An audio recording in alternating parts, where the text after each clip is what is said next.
Hello, everyone. Today I wanted to talk about a topic that is sometimes considered even a little bit taboo in the writing community, especially coming from an author, and that is ratings. In fact, I posted an article about it on my Substack, and if you would like to see the whole thing, just go up to this link right here, and you'll be able to find it if you would like to read it. But I will be talking about a good bit of it here. The article is called "The Disconnect of Ratings," and it talks about a incident, I suppose, right? As I was scrolling through Reddit and Instagram and TikTok and all the other social platforms, and I found an interesting review of the book called The Wolf King, where the reviewer left a rather glowing explanation of the book and how they experienced it, saying that they ate it up, right, like a bag of potato chips, and they couldn't put it down and enjoyed it, and it was a good romp, and then proceeded to give it a 2-star rating. And here's the thing. I don't see a problem with this, really. It is a very logical rating, especially with the way they explained it. As a reader, I think the following scale makes a lot of logical sense, right? Something along the lines of 1 star being a complete do not finish, or DNF for short. 2 would be, yeah, I finished it, but wasn't a huge fan for whatever reason, or it just wasn't that great objectively, but it was still fine. 3 is like a solid average book. 4 is good, there was something stand out about it, and then 5 are the brain chemistry changers that you kind of think about forever and become your lifetime favorites, right? I think that makes a lot of sense. And I wish it were that simple, right? Because as I became an author and I started reviewing other authors' work and I was on the other side, I realized that I was a massive hypocrite. And I don't think it's uncommon. What I mean by that is that even though I held this rating system that I just described, absolutely, I would describe books that way, and when I recommended them to other people, I would go with this kind of system. When I went to purchase books, I pretty much completely disregarded it. And in fact, I fell into the trap of seeing pretty much any product, any book especially, below a 4 rating as subpar. Almost to the feeling of when I'm looking through books to find my next read, I would see something starting with a 3 and immediately pass it over and only come back to it later if I run out of options, or something about it pulled me particularly, right? But the default view on a 3-star book is that it's a bad book. It's definitely a below average book. But that doesn't make sense with my previous rating, does it? But here's the thing. The Amazon system, their Amazon algorithm, actually supports this view that anything below a 4-star is subpar. They have their algorithms and their filtering systems basically encourage people to filter for books and other products as 4-star and up.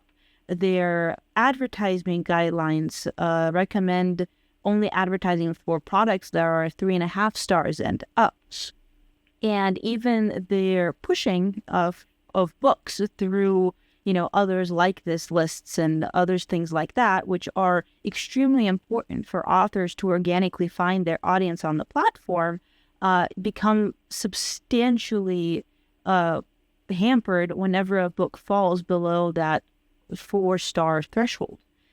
And I will, say some of this I've got from Pattern and other analytic websites, and others are anecdotal from myself and other authors who have been on the platform and have been trying to sell books that have experienced this 4-star cliff, basically. And the thing is that it kind of makes sense when you think about it, right? Even with the posts that I saw with this rating, most will say that the rating that I had and this other poster had is either just fine or even a little too harsh, but never too soft, which means that yes, ratings do tend to lean higher. And the Amazon algorithm notoriously kind of pushes reviews a little higher. So it kind of does make sense in a way.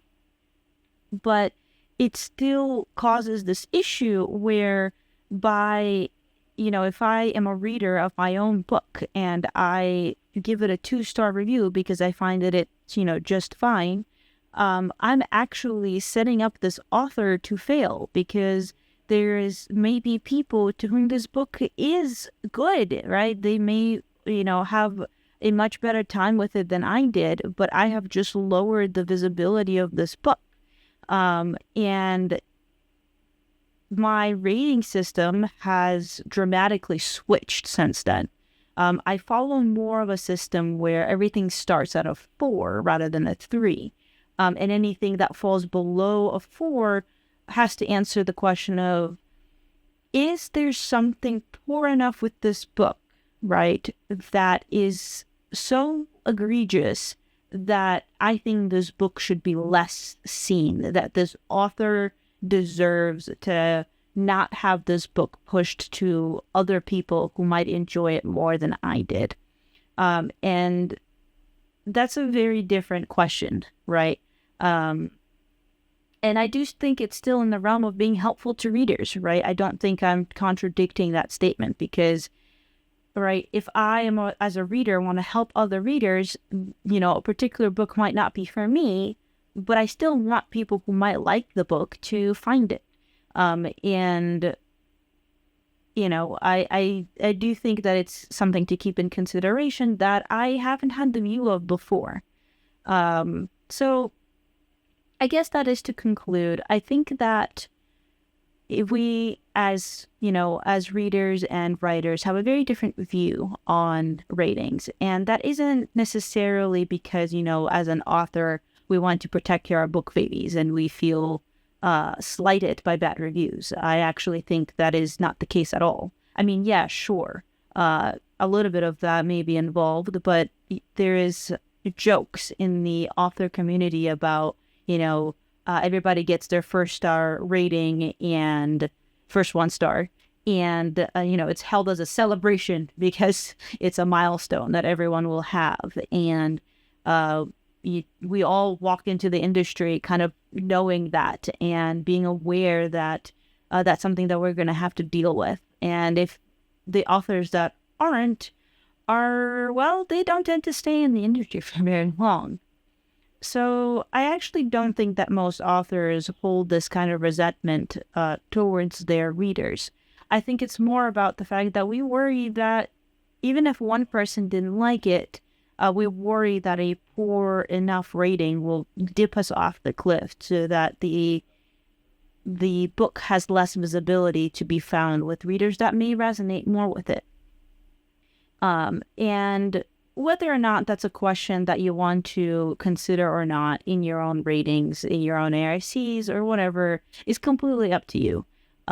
It's not my place to tell you how to rate. But I do think that acknowledging the disconnect of being on either side of the equation is a nuance that is, it's worth considering, it's worth looking at, and at least being aware when you make the decision, do so with an informed mind.